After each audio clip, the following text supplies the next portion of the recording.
what you will see is where the tornado started last with the hail. That was with the hail, right? Yeah. Dang. That's... Oh, look at that, the roof. Yeah. So it started right there. And then rip off this area. Oh, wow. What? Oh, these are residential. That was a motel. Didn't hit none of this. Yeah. They're lucky. Oh, I got a little bit of this. Yeah, I see. This one. Hey, they had a couple Quonset huts back there. Oh.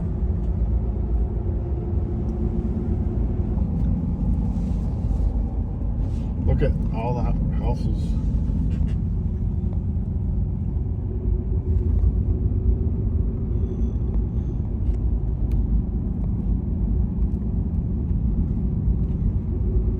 Dang.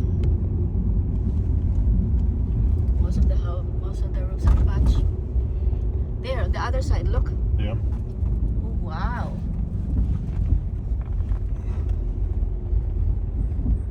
Oh no. Look at that.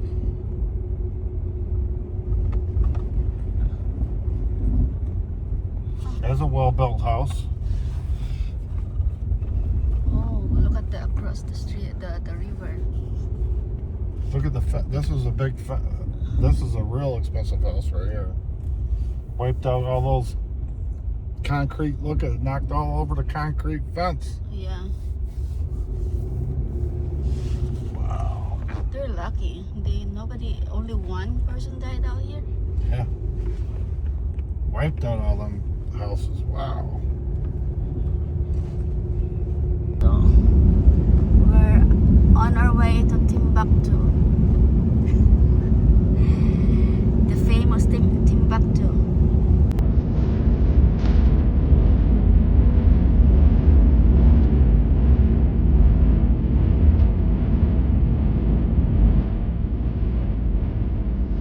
Okay guys, so binisita namin yung lot na paparkingan ng RV. Kasi kailangan namin measurein kung kaya namin ipasok yung 40-footer na RV dito. Yan ang purpose. Kasi bukas na to. The electricity and the water is turned on. So we need to clean up a little bit.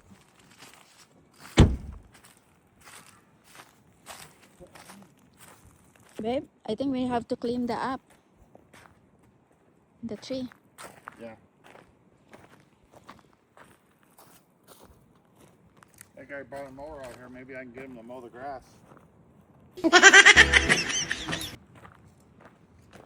We'll see if the water is on. There's no water yet.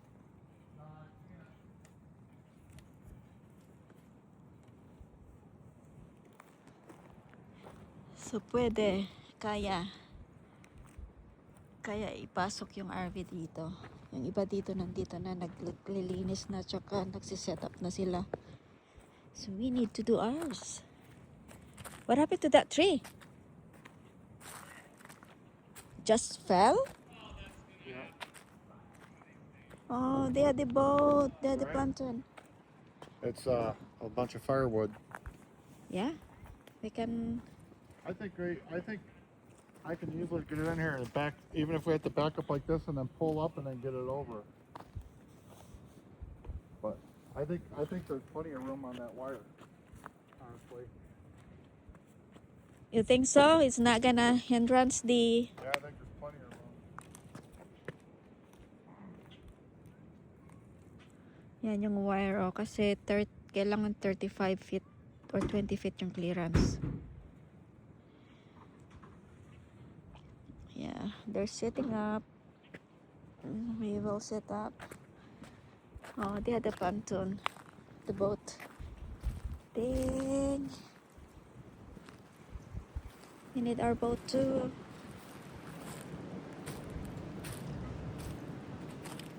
Saan kaya galing yung kahoy na yan? Siguro dyan sa taas oh.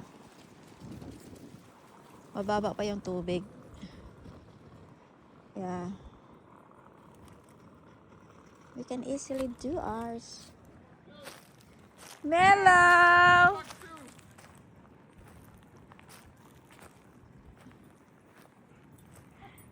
Hi, Mellow!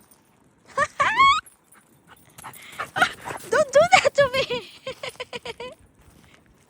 She's so happy.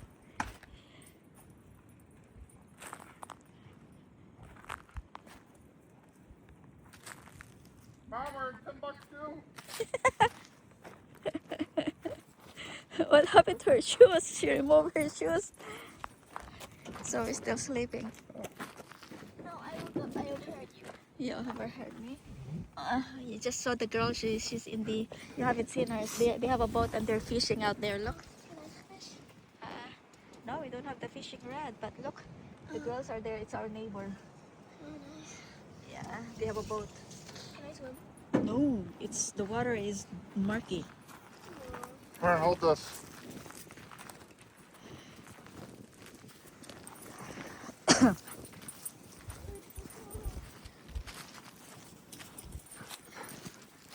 How many feet is that? 20? We need 20 feet clearance. Hold that. Okay. 3'8". So, 3'8" and 8 feet. do we have enough We got clearance? 10, 11, Mellow, come back. 11'8". Is that enough or no? We need to poke that wire up a few inches, it looks like, to get in here. So, But it ain't terrible. okay. So we need something like poking stick. Huh? Yep. I have to get a grade rod here. 3'9" and a half.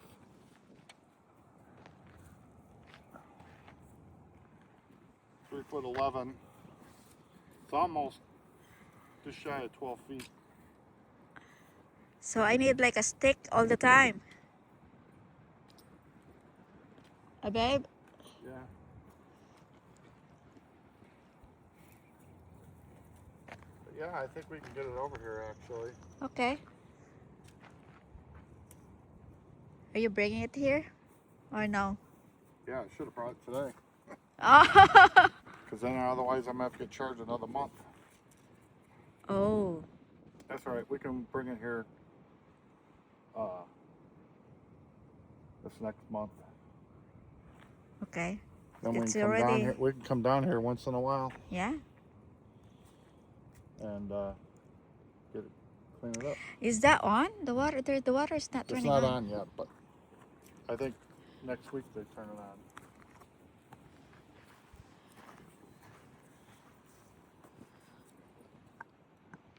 Are you buying me a stick? Or that's the stick that you want me to poke with?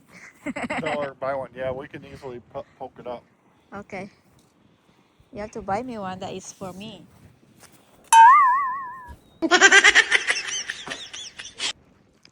Yeah, we are moving in here. We can camp now. Zoe, we can, yeah. You know what happened? We can bring the RV here now. And we can come here once in a while. So when you're not in your dad, we will be here in the weekend. So like that? Huh? We can play out here. We can do. We can burn some fire. We can do fishing. Yeah, I had to fix the shed. It's so bad. Like, Yeah. can I go out to the dock and just... Yeah. Just be careful that it's not like you're not gonna get an accident out there. Okay? Wanna join Mello? Be careful, Mello. Yeah. Mello enjoy it. Mello enjoys that. So we can start camping out here. It's gonna be fun. Be careful, okay? You don't fall.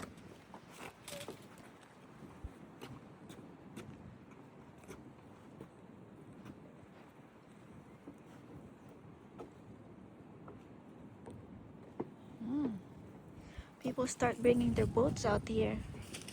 There's the other boat.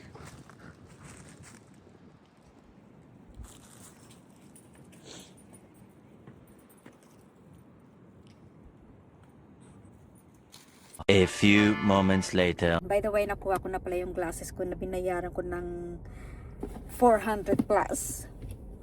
So, ito yung kanyang case.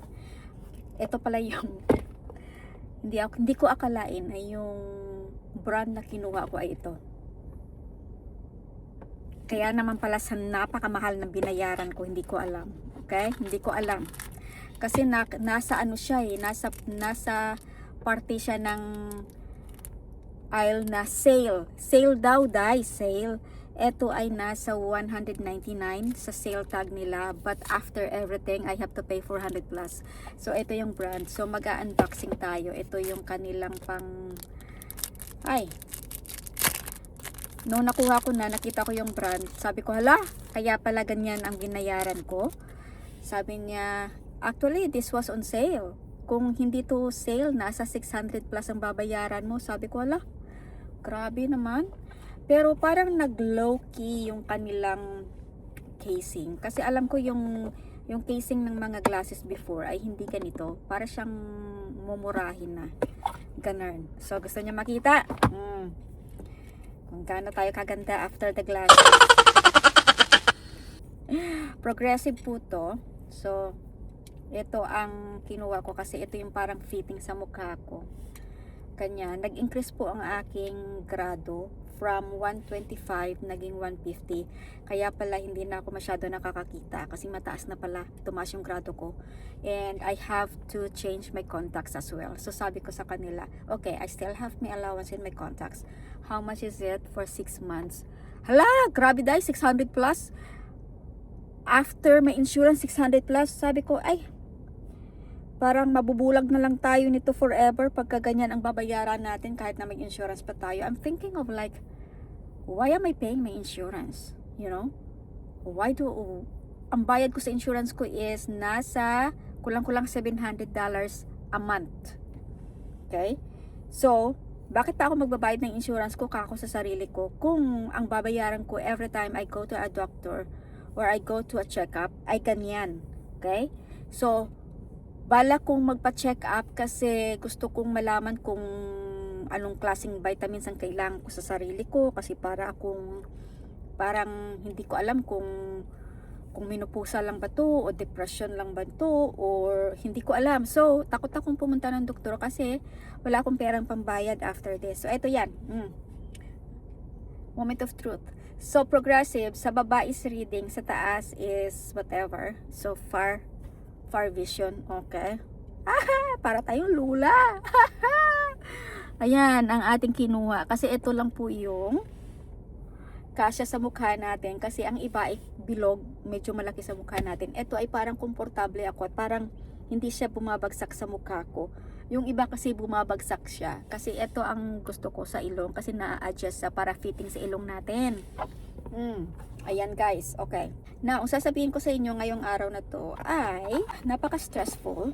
Kasi, ayan, matuto tayo magsuot nito. Okay, so, marami tayong problema. Sabihin na natin problema, stress, ganon. But, you know, I'm one step ahead for the meantime. Back to lawyer tayo guys. Magbabayad ulit tayo ng lawyer, okay? For what reason? It's for Zoe's legality. Okay? So, bakit tayo napunta dito? Okay? Sa mga hindi nakapanood ng ating mga vlog before. Dahil sa gusto kong dalhin si Zoe sa Pilipinas, but nag-u-oppose yung tatay, hindi ko siya pwedeng dalhin sa Pilipinas kahit na I went to the court and asked for a relocation, intent to relocate, hindi tayo in-approve ng korte. Okay? I need to lawyer up. But when I went to the lawyer, ang sabi naman sa akin ng lawyer, in under Illinois law, 2 years pa bago ako makapag-relocate. Even though, kahit na mag-relocate ako over 25 miles allowed para sa akin between the distance in the dad and me, still it is a battle. Kailangan ko pa rin magpakorte at mag-submit ng intent for relocation. Let's say, magre-relocate ako sa boundary which is more than 25 miles away from where I am right now. Kailangan ko pa rin magpakorte at kailangan ko pa rin magpa-approve na I am moving farther away from the dad. Na-stress ako sa ilang buwan Okay? I spent a lot of money in the lawyer para lang sa mga consultations, para lang sa mga, kasi I have to go multiple lawyers and see kung meron ba talagang lawyer na talagang mag-i-stand out sa situation ko. Okay? Hindi po siya madali yung para lang sabihin na you cannot leave your daughter, you cannot do this, you cannot do that, the dad is incompetent. Hindi po siya madali kasi ang daming kailangang i-tackle, kailangang i-consider, maraming tinatanong, maraming kailangan i-prove, lahat na lang. So, I spent 1,500 kasi yung consultation ng ibang lawyer is 500, yung iba naman yung kanilang hourly range are 350, so magbabayad ka ng 350 para sa inyong time. Yung ibang lawyer naman nagbabayad ng 400. All in all, marami tayong binayaran para lang sa consultation at para lang masabi ko kung ano ba ang dapat gawin legally for me to bring Zoe to the Philippines. 3 sila, including my lawyer, 4. Yung lawyer ko, wala akong binayad kasi previous lawyer ko sa divorce ko, he knows my situation. Yung 3 lawyer dahil nagbayad ako ng 1,500. Okay? Para lang masabi ko na, please, kahit isa man lang sa inyo, sabihin nyo sa akin that I have a chance to bring my daughter to the Philippines. 0. Kahit na I move within the Illinois state, basta more than siya doon sa allowance na sinasabi natin na allowable na 25 miles away from the dad, I have to fight it over unless there is a drastic change or yung I change my job, yung talagang kailangan ko siyang i-prove na talagang kailangan talaga, hindi pwedeng hindi ako mag-move. Ganon. Okay? Wala akong ibang reason. Okay? Because my job is my job. And even na sabihin pa natin ang base ng job ko is Wisconsin, even na sasabihin ko gusto kong malapit sa job office, sa home office ko, still I have to fight in the court na talagang magre-relocate ako. Now, the bottom line, I talked to the family on my ex-husband's side. I literally like no sleep since January, February, March. Para kang yung utak mo para talagang natutuliritin na sa mag-isip, mag-research, ng mga potential lawyers na pwedeng mag-stand for me. Wala. So, eto ngayon ang naging desisyon. Okay? Now, the last draw was, I need to talk to his lawyer has the same sentiments. Hindi ko pwedeng ilabas yung anak ko without the consent of Brent kasi 100% ayaw niyang ilabas yung anak ko outside of the country. Kahit na mag-move kami ng Kentucky, Brent don't allow it as well. Ang kanyang pinaka number 1 na reason is the education, the health, and yung stability ni Zoe, which the court is very positive on those kinds of reasoning. Ang hinahanap kasi ng korte is hindi doon sa ano ba ang magiging outcome, ano ba yung magiging benefit ni mom, ano ba magiging benefit ni dad, kung let's say ililipat si Zoe or sa akin mapupunta si Zoe or mapupunta si Zoe sa kanyang dad. Hindi po yan tinitingnan ng lawyer kung ano ang magiging benefit ng daddy, anong benefit ng mommy. It is only solely court ay nakatingin lang po doon sa major, sa ano ba ang magiging benefit sa bata. Okay? Ano ang magiging benefit sa bata? Tinitingnan, wini-weigh po yun ng court. What would be the pros and cons kung ganito ang magiging sitwasyon ng bata? Hindi po sila nakatingin sa mas beneficial pagka sa mommy siya o mas beneficial pagka sa daddy siya. Wala pong tinitingnan yung court na yon. Now, ang isang number 1 na sinasabi natin ay he is not competent kasi mayroon siyang history, mayroong ganito. Now, the court told me when we filed the divorce, he sober up.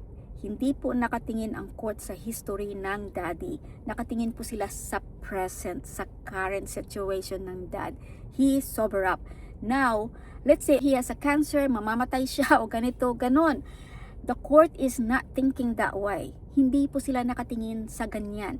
In fact, may mas malaking sympathy ang court sa kanya dahil mas gusto ng court na mayroong more connection ng daddy yung bata. You know what I mean? Hindi po nakatingin ang court sa, kasi I brought it up. You know, he has the history, ganito, I can prove to you, magre-relapse yan, umiinom yan, ganito. The court declined it. Okay? I pull a lot of strings. I fight sa makakaya ko kasi mas gugustuhin kong dalhin si Zoe with me. Okay? I know everybody will disagree. May basher na ako dyan. I know you're watching me, you're listening to me, you are following me. I don't care what you're gonna say. I don't care if you will bash me, you know. I did what I can. Kahit na may milyones pa ako ngayon, kahit na bayaran ko ang tatay para dalhin ko lang yung anak ko sa Pilipinas, hindi pa rin siya mangyayari. Okay? Now, ganito ang mangyayari. I talked to his lawyer and I said, if you are in my situation, what are you gonna do? Kung ikaw sa sitwasyon ko, will put away everything. Hindi siya nagsabi kung ako, ganito, wala. Ang nilayout between my lawyer and his lawyer, nilagay nila na bullet points is, first, ano ba ang magiging stability ng bata? First, nagsuffer na siya dahil sa separation namin. Okay, lumipat ng school district, nagkaganito, adjusted na si Zoe sa ganitong sitwasyon. Right? We say that, adjusted na siya. Ngayon, yung school setting, okay? Ano ba yung pros and cons sa Pilipinas? Ano ba yung pros and cons dito? Ano ba yung standard sa Pinas? Ano ba yung standard dito? Ano ba yung goal namin? Ano ba yung gusto ko para kay Zoe? Ano ba ang gusto ng tatay para kay Zoe? Both me and Brent agree on the education side. Gusto kong ilagay si Zoe to a very good school districts that has a high standard in terms of education na makakater sa brain ni Zoe.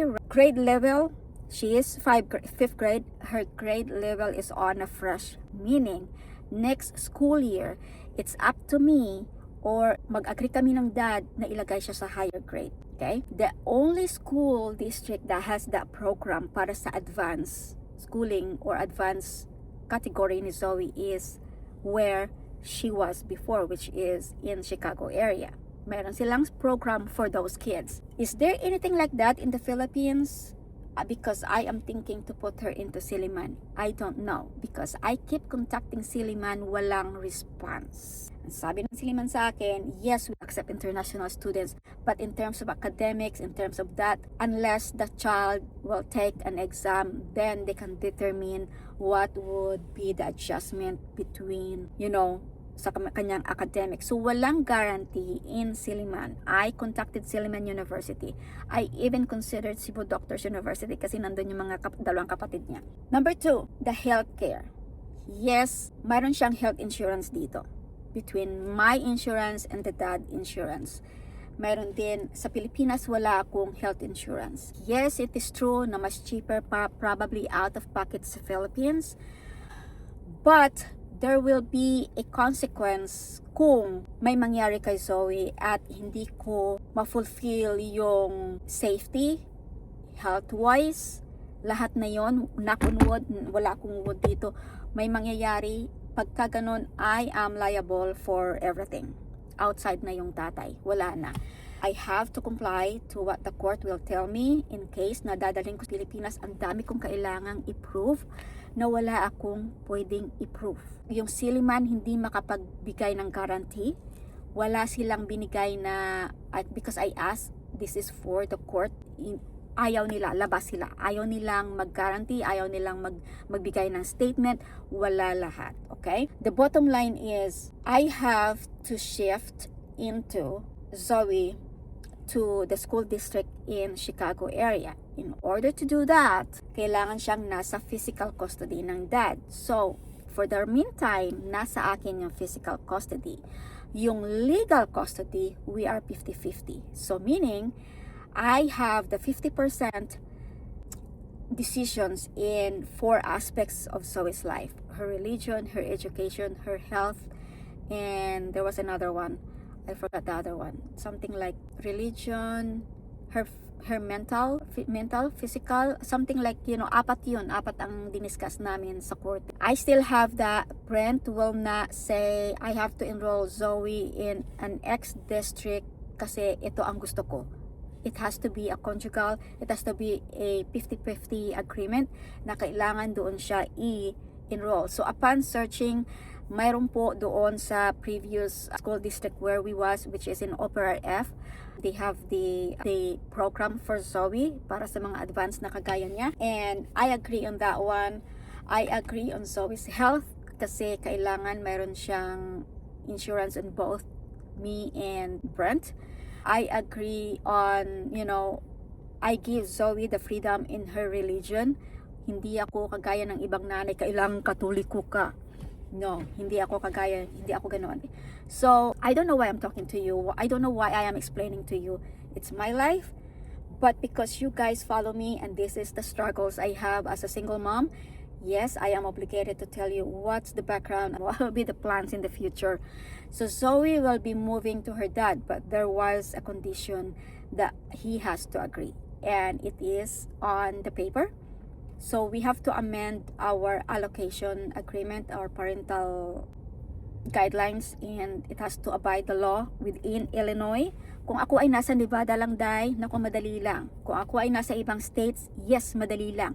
Illinois has a different law in terms of kids and minors to divorce parents, okay? So my demand was, okay, I agree that you will have the physical custody on Zoe in these terms. You have to find an apartment, that Zoe has her own bedroom, that she has access to bathroom, she has access to kitchen, food, and yeah, like those. Because his current living situation is not like that. He is sharing, he has like roommates. So he has a bedroom, they're sharing bathrooms, they're sharing kitchen, which I dislike. So they already have a target apartment and I have to say yes or no. Now, what else? Ang aking demand is he has to change his job. Okay? He has 60 days to change his job. Pag hindi niya makomply yung mga demand ko, then I can return to the court and say, hey, hindi niya na-comply yung mga demand ko, what should I do? So, there will be like chances na pagka hindi niya na-comply yung mga demand ko, may mga chance that I can demand myself and the court will say yes. Kasi I give him a chance, okay? Since January, I told him, you have to prepare na I will have demands before I can turn over Zoe to you. And he agreed. Medyo nandun na sila, 90% na sila sa kanilang apartment. And I have to go and check myself and say yes or no. Agree na kami sa school district. What we have to agree is his job. So yung job niya kailangan ay suitable sa schedule ni Zoe. And he has line up of jobs na mayroon siya. And it's up to him which one would work in his schedule. This is his counter to me. He said, well, there might be a job that my job is 9 to 5 and I have to pay childcare and that would be like an extra that I have to demand that you have to share. Well, I told him, you know what? I have a lot of job offer to me where it pays me a lot of money and I will have a very good career. I will be in one of those towers in Chicago City. I will be reporting to a very good high-end company, but I did not take it because it doesn't meet to my goal. It doesn't meet to my living situation where I have Zoe and I have to attend Zoe and I have to be there when Zoe is home. That's why I took this job, because I have flexibility and I give up that kind of career. I give up that kind of paycheck dahil sa hindi pwede dahil nandyan si Zoe. In your case, you can do that. I did it and he did not say anything. So technically, if nasa kanya si Zoe, then I am not paying, he is not paying child support. He will keep that child support to himself. But it doesn't mean I have to pay him exact amount like the way he paid me, because I don't need to give up Zoe. He's the one who refused to give up Zoe. I don't need to. Okay? And he's kind of like iffy about that kasi I think he is expecting that I have, because he has the physical custody, then I have to pay him until Zoe turns 18. No.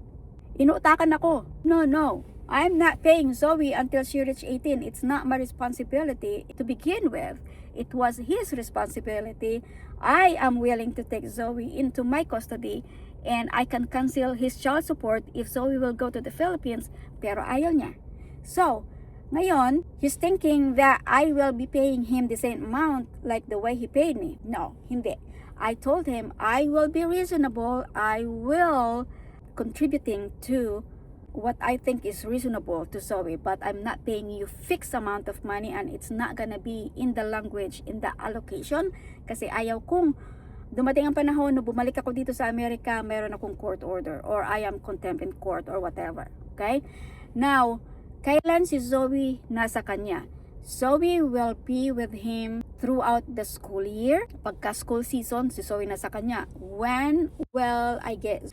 Zoe is going to be with me on the Christmas break.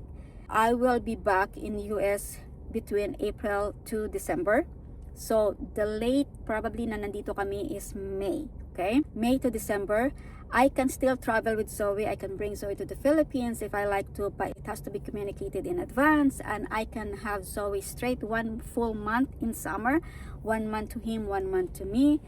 I will have unlimited communication with Zoe. Then Zoe will get her own bank account.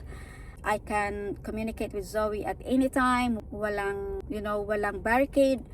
If I am in US, I will be seeing Zoe every 2 weeks on the weekend. And I can go Zoe and see her in her school anytime I want. Walang restrictions. If Zoe, this is the biggest part. If Zoe wanted and will tell me, Mommy, I want to live with you, he cannot oppose it. I will come right away to get Zoe, and Zoe will live with me wherever my residence would be. Now, the second thing, there is a contingency people that I have to trust while I am in the Philippines from January to April, let's say, that they are the people who will look and check on Zoe for me, and they will be the one responding to me kung mayroong mga lapses, may mga red flags or whatever, and they have to swear in court that they will do the responsibility, and they agree to that kind of responsibilities, and I am happy that they are on board. Okay? January, February, March, April. 4 months na wala ko dito sa Amerika. And it's the best of all worlds. Kung sasabihin na natin, there is also in our agreement that we can revisit this agreement every year. Kung talagang gusto niya pa next year na sa kanya si Zoe, then we can revisit this kind of agreement, and we can always talk about it, and we can change our positions, and we can change our decisions. Hindi po siya forever. This is not permanent. Kung may mangyayari sa kanya, let's say he is incapable of watching and taking care of Zoe, let's say na-hospital siya, okay? And the hospitalization will take him over 2 weeks or 1 week. I have to come back in United States para naalagaan si Zoe. And kung halimbawa he is unable to take care of Zoe long term, Zoe will come with me. So mayroong mga flexibility sa ating mga decisions. Hindi po siya yung parang sa akin lang siya, wala na, ganito. No. Marami pong mga languages na kailangang sabihin at kailangang isulat sa agreement para na hindi ako malagay sa alanganin, hindi ako malagay sa I wish I said that, I wish. Utakan na natin tayo. Utakan na natin ngayon pa lang. So nga, now it is in the court and submitting it in the judge. I'm crossing my fingers that the judge will say yes or change something or whatever. We have to have like, it's not a full 100% na yan talaga ang mangyayari. Depende pa po sa judge. Now, what would be the last resort? I have to ask a guardian ad litem. Kung ito ay hindi mangyayari, I will ask for a guardian ad litem para na mag-evaluate sa situation namin between Brent and Zoe. For the meantime, kung mananatili siya where he is and where he work, mas malaki po ang chances na sa akin sasama si Zoe kung I involve the guardian ad litem. So, yan. Okay? I'm sure you will find butas, you will find some loopholes to harass and to bash me or whatever. But yan po ang ating news para sa inyo. I'm giving you more than what you wanna hear. But you know what guys, at the end of it, kahit nasabihin pa natin na mayroong history yung dad, the court, the judge, there is also like a social worker na a social worker ba, anong tawag doon, yung parang nag-check kasi I reported, I said something, so parang bina-background check siya, parang tinitingnan yung kanyang kondisyon, tinitingnan yung kanyang status, tinitingnan yung kanyang health or whatever. Pumasa siya guys, you know. So hindi pwedeng magsinungaling ako kasi they are doing their diligence. para sa mga reported na mga cases na sinasabi ko. So even though I can prove na he's been on a rehab, he's been drinking since, blah, at present, ngayong present po ang kanilang tinitingnan, hindi po yung past. So yan, wala tayong laban kung sabihin natin umiinom siya, ganito. Hindi na po siya umiinom since we filed the divorce. Hindi na po siya umiinom. Dahil sa ngayon, yung doktor niya nagsasabi, mayroon siyang health report sa court. Kung parang ganoon, kailangan niyang i-report yung kanyang health status kasi every 6 months yata siya chine-check. So dapat yun ay reported sa korte na walang health, ano ba yun, yung parang health declaration niya, yun ba yun nga yun, yan, yung health declaration niya na hindi siya mamamatay bukas, ganon, ganyan guys, okay? So medyo mahaba yung video natin. So susunod i-discuss natin, mayroon pa kaming isang hurdle after this. Yung another hurdle natin is hindi pwedeng iwanan si Melo dito, hindi ko pwedeng ibigay si Melo sa kanila for the reason na yung apartment nila ay hindi nagtatanggap ng aso. So hindi ko pwedeng ipamigay, si Melo has to come with us. And maraming steps. In the next video, I will tell you what we are planning for Melo, how much it's gonna cost us, what are the steps, what we have to do para madala si Melo sa Pilipinas. Thank you so much guys for watching, and I hope you will continue watching my videos. Stay put. Kung hindi ka pa nakapag-subscribe sa ating channel, please subscribe and you will be notified kung kailan ako mag-upload ng video. I think I am going to upload another video next week, and I will update you in our next video about the steps that we go through and we have to go through, the hurdles that we have to follow para na madala namin si Melo sa Pilipinas. Thank you so much, and until next time, bye!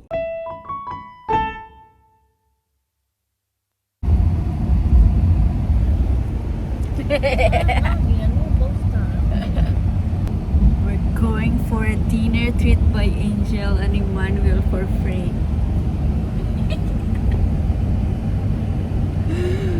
Oh, we have a free dinner.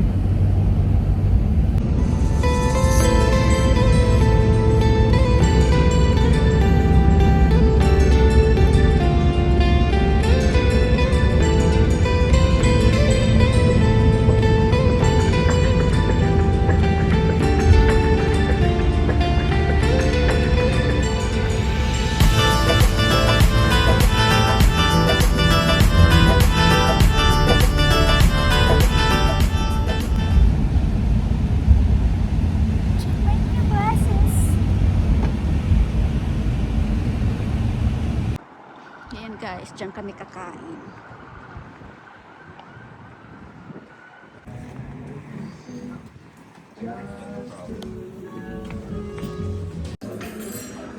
They're very generous.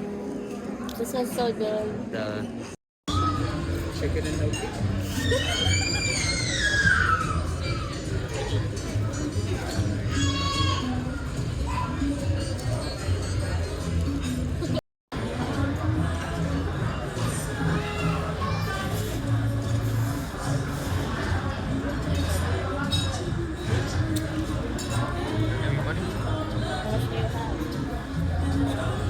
You can hand that over to us. That's the payment. Ah? There's the payment. That's how we pay. So why are you guys treating us? You got your tax refund? No.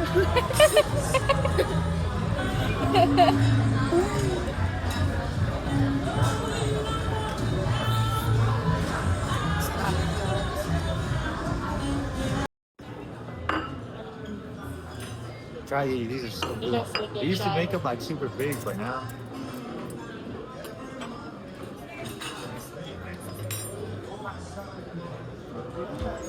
What's the name of this one? city free.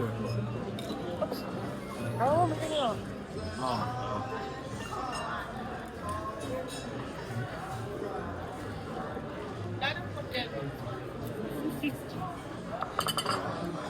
It's the same. Cheers.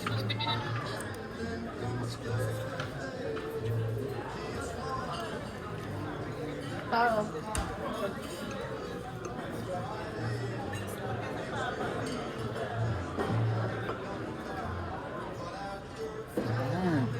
That's yummy. right? No, but Mm. Mm.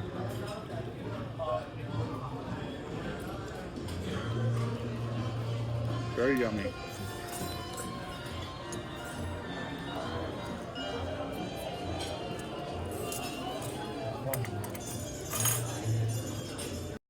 My God, boy. So big.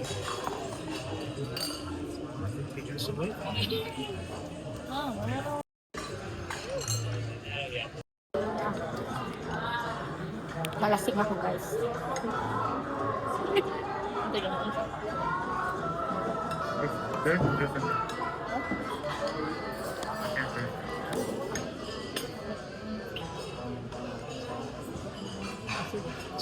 Wait for the robot. Grabe ang tapang. Hindi ko kinaya. Para ako nalasing.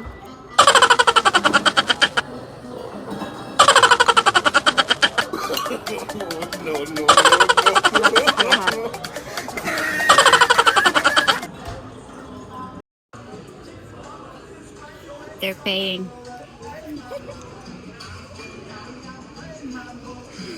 Hindi ko maubos yung aking order. Oh. Nabusog ako sa tinapay.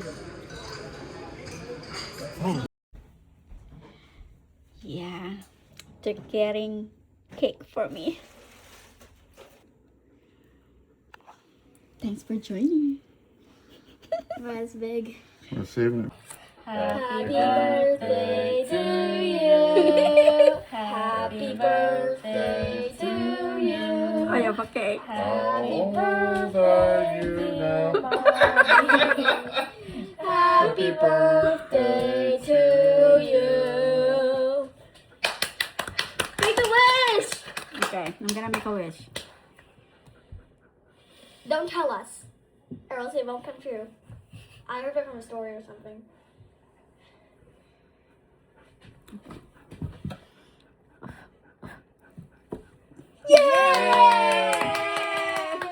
My God, my age. Okay. Yeah. Wow. You drove all the way. Why you didn't come home early? I could have seen you early. Well, he wanted to see me too. Oh.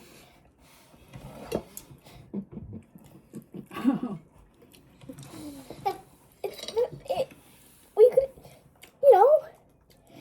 Do you believe in Easter Bunny? Mm. Why? Tell me. You pick a giant bunny, hops through his house, hunting around random eggs. Can you Also, explain why Easter Bunny and eggs are related? Because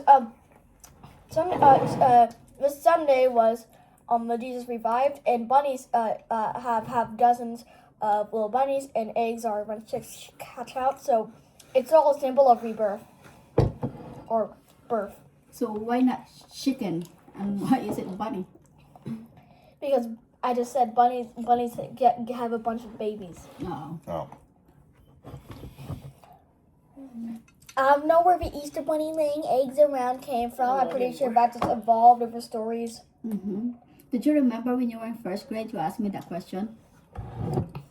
Because you were asking yourself too. What's the relation of bunny and Easter Bunny and the eggs? Yeah, it's hard to see at first. Mm-hmm. Makes a lot of, it's like very hard. You have to ask. You have to ask him about the eggs. There might have been money in them. Real No. Oh, why won't you let me?